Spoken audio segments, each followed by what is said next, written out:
admission. One of those Hell's Angels. The cops brought him in after he had a motorcycle accident. He was comatose and he hasn't come out yet. You ask for a neurological consult? Yeah, but they probably won't get around to it until morning. What's his status now?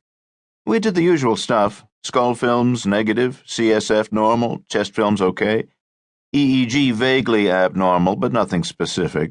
All his reflexes are there. Cardiorespiratory depression? No, he's just fine. To look at him, you'd think he was asleep. You treating?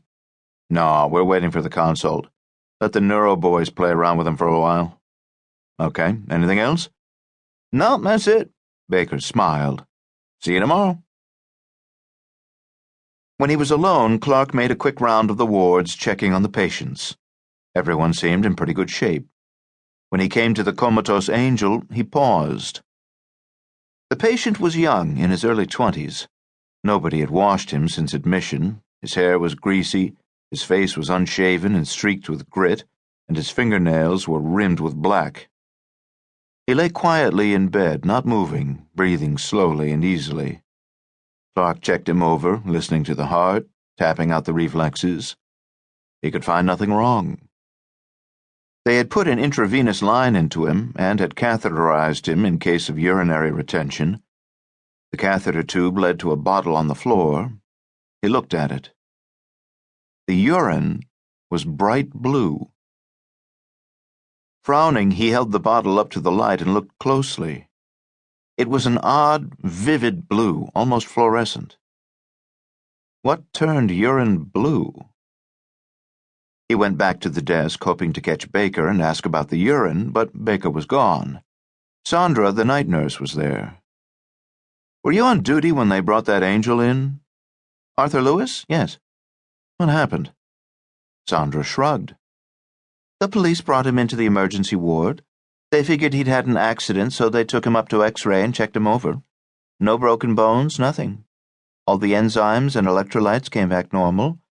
The EW couldn't figure it out, so they shipped him up here. It's all very mysterious. He was going 100 before the accident, but the police think he slowed way down before it happened.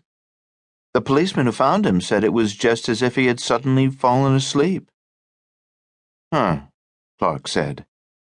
He bit his lip. What about his urine? What about it? Has it always been blue? Sandra frowned and left the desk. She went into the ward and looked at the bottle, then returned. I've never seen anything like that, she said. Neither have I.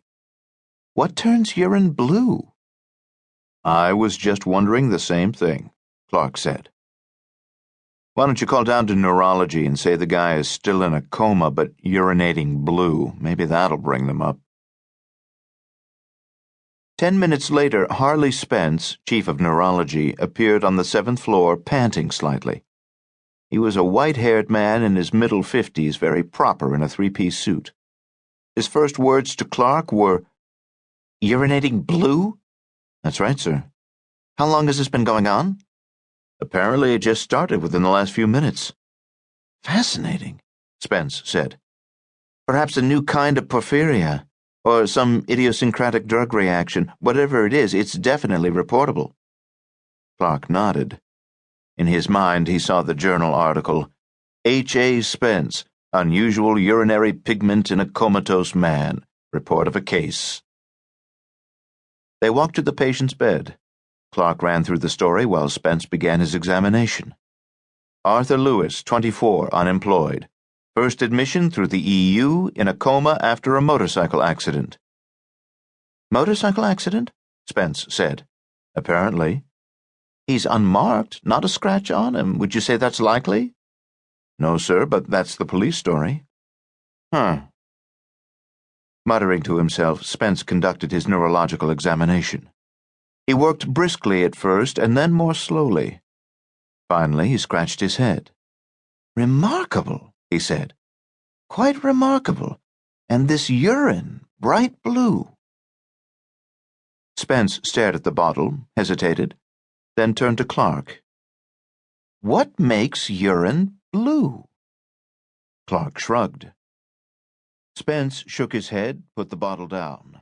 He stepped back from the